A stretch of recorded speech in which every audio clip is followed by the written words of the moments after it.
Bienvenue dans Happy Trip Story. Je suis Laure, je vis en Thaïlande et je te raconte la vraie vie ici. Les anecdotes, les moments de couple, les chocs culturels et tout ce qui fait la Thaïlande du quotidien. Retrouve-moi à peu près chaque semaine et je t'amène dans mon univers pour comprendre ce pays autrement à travers les liens, pas les lieux. Bonjour à tous. Dans le dernier épisode, je vous ai parlé d'atterrir. Mais d'atterrir vraiment.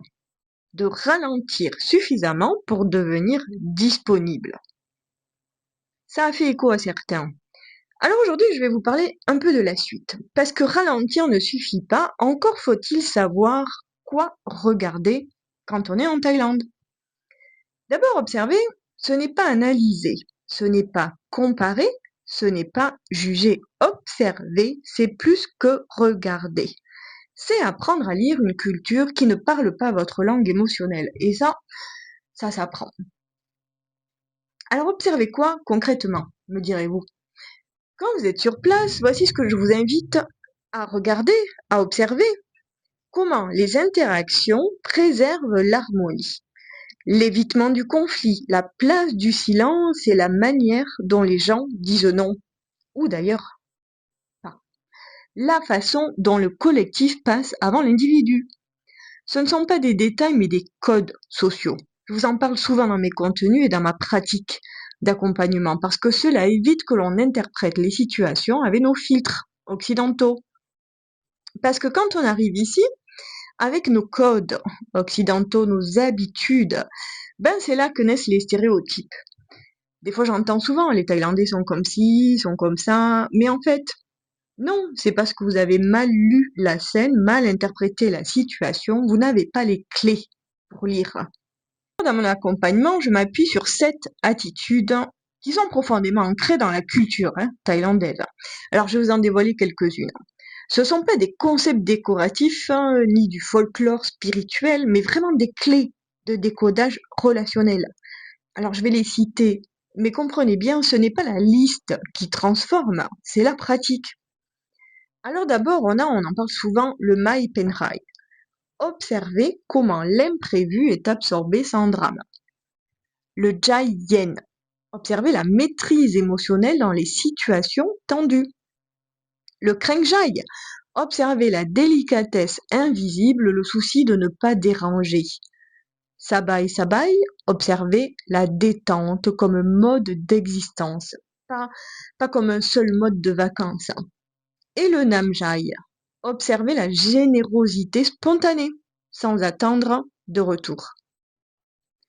Ce que je vous transmets, c'est pas la définition, c'est la capacité à reconnaître en fait ces attitudes lors de votre voyage, éventuellement de les appliquer, et de mettre surtout une explication sur certains quiproquos.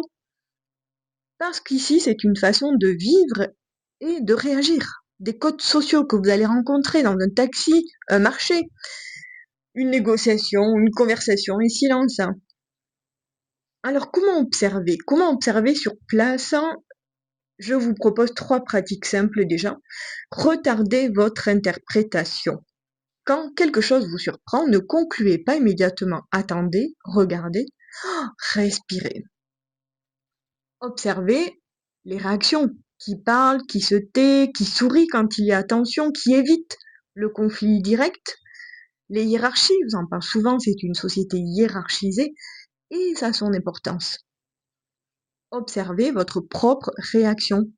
Êtes-vous impatient, mal à l'aise, dans le silence, pressé d'obtenir une réponse claire? Observer la Thaïlande, c'est aussi observer vos réflexes occidentaux. Et c'est là où le voyage devient intéressant. Quand vous commencez à voir ces nuances, vous arrêtez de vouloir être dans l'efficacité, de vouloir tout faire. Parce qu'entre nous, vous ne ferez pas le tour de la Thaïlande avec un seul voyage. J'entends ni au niveau géographique, ni au niveau compréhension. Donc quand vous commencerez à voir tout un petit peu ces nuances, vous comprendrez aussi pourquoi certaines choses prennent du temps. Vous cessez d'interpréter le sourire comme un oui systématique.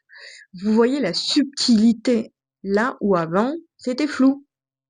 Et soudain, vous ne visitez plus un pays, vous entrez dans une logique relationnelle différente. Donc pour moi, ralentir vous rend disponible. Observer vous rend plus lucide. Mais il reste une étape, parce qu'on peut très bien observer et revenir de Thaïlande chez soi exactement comme avant. Alors dans le prochain épisode, j'ai envie de vous parler de ce que j'ai appelé un peu de ma méthode ROA. R, ralentir, O, observer, et A, comme ajuster.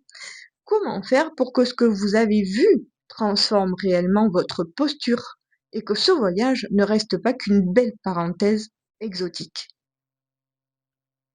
Si ça vous intéresse, on se donne rendez-vous dimanche prochain.